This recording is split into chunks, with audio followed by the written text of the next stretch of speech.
এখন খবর পড়ব টালটু বাল্টু সেন্টার থেকে। আমাদের সংবাদদাতা জানিয়েছে জাপানের প্রধানমন্ত্রী হংকং সিং গতকাল বাংলাদেশে হেলিকপ্টারে আনার সময় শিবনগর বাজারে একটি মহিষের সাথে বড় ধরনের অ্যাক্সিডেন্ট হয়। এতে মহিষীর লেজটি ঘটনাস্থলে হারিয়ে যায়। সাথে সাথে স্থানীয় লোকজন শ্যামনগর রিডা হাসপাতালে ভর্তি করা হয় এবং ডাক্তার রানী মুখার্জি ওখান থেকে ট্রান্সফার করে ফ্রেন্ডশিপ হসপিটালে নিয়ে সরাসরি সিজার করে নিয়ে যায়।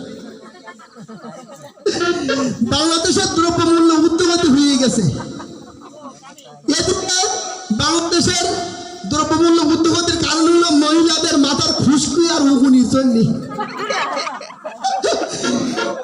রাশিয়ার প্রধানমন্ত্রী চিন্তা ভাবনা করতে হলো এই বাংলাদেশের মহিলাদের উকুন আর খুশকি মারার জন্য 17.5 আলকাতারা, 9 চিটে গুড়, 5 বোতল সাবিন তেল ও 80 লিটার কেরোসিন পাঠিয়েছে।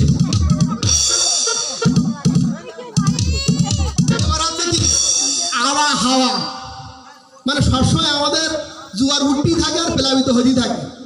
এবার হচ্ছে আবার খবর। আমাদের সংবাদদাতা হংকিং জানিয়েছেন 467 কিলোমিটার বেগে ঝোড়ো হাওয়া বজ্রসহ বৃষ্টিপাত হতে পারে। তাই গরু, ছাগল, হাঁস, মুরগিকে জঙ্গলে ছেড়ে দেওয়ার জন্য বিশেষভাবে বলা গেল। আর এলাকায় যে বুড়ো বুড়ি লোকজন আছে